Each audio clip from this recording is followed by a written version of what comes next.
Completely forget everything you've been told about potty training in the past. Most of the information out there today is dangerously outdated, and the odds are it'll actually hurt your chances of quickly and easily potty training your child. The absolute worst thing you can do is attempt to potty train your child without a proven plan. Simply using trial and error will only confuse your child, leaving you to clean up plenty of yucky messes from your floor, furniture, and especially your child's clothing. Be sure to watch this video until the very end, as I'm not sure how much longer this will stay online. I'm about to reveal to you a time-tested and proven method that'll have even the most stubborn child using their potty like a big kid, all within just 3 short days. I've never really been comfortable with others who now refer to me as some sort of potty training guru, so let me personally introduce myself. My name is Carol Klein, and I'm a regular woman like you, who's a mother of 4 mischievous children that I love to death. In this video, I want to share with you my personal story of how I stumbled upon a potty training method so quick and effective, you can personally use it to have your child potty trained in just 3 days, guaranteed.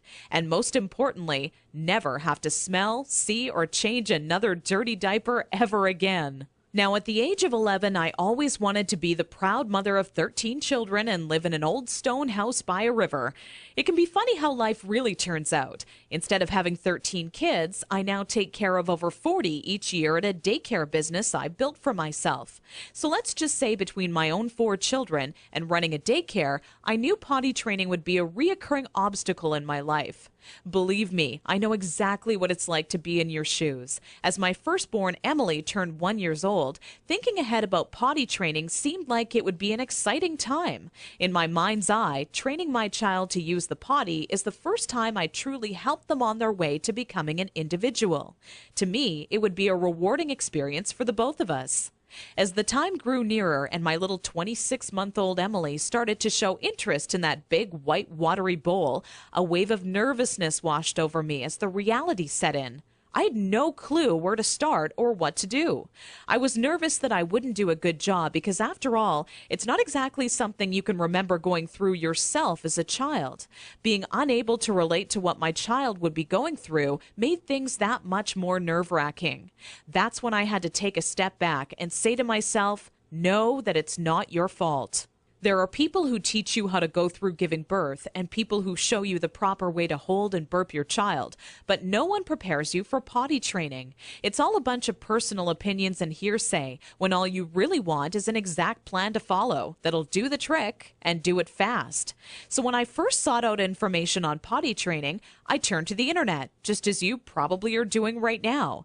I was bombarded with a million things I should buy to help make potty training easier. From reward chart stickers to special potties that played music when you peed, I was reluctant to spend money on something only to later find out it was just a gimmick.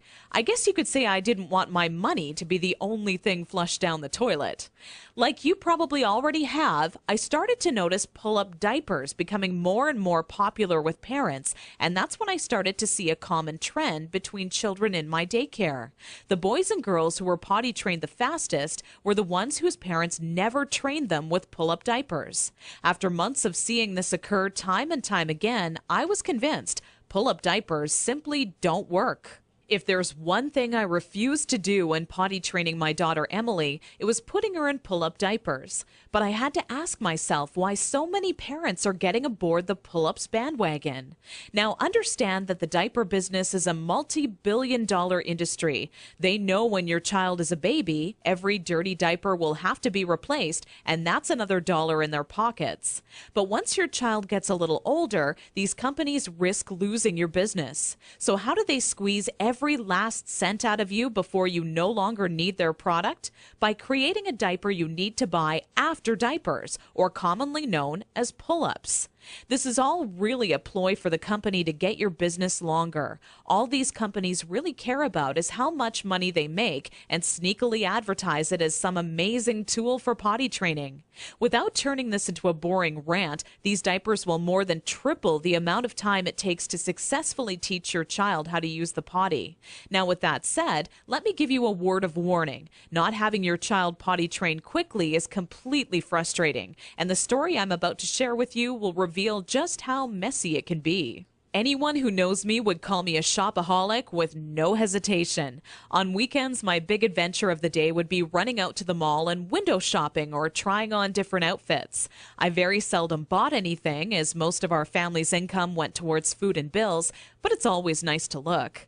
There I was in Saks Fifth Avenue with my little Emily, who was now just 26 months old and in her first week of potty training, when a pair of $348 black silk Prada dress pants leapt off the rack and led me to a change room. Now, I would never spend that on a pair of pants myself, but just had to see how they would look on me. They were a perfect fit, and as I turned my body from left to right, my eyes would stay glued to the mirror, admiring myself in the pants from all sides. You see, what made trying to potty train Emily on my own without a plan so frustrating was that I had no idea how to make her tell me when she needed to go potty. While my eyes were fixed on the mirror, Emily quietly had an accident all over the changing room floor without me even noticing. I unbuttoned the pair of Prada pants and immediately wished life had an undo button as I watched them fall down in the puddle of pee surrounding the change room floor. Needless to say, not knowing exactly how to potty train my child ended up costing me not just $348 on a new pair of pee-soaked pants, but total and utter embarrassment. I will admit, at that point, all I wanted to do was cry.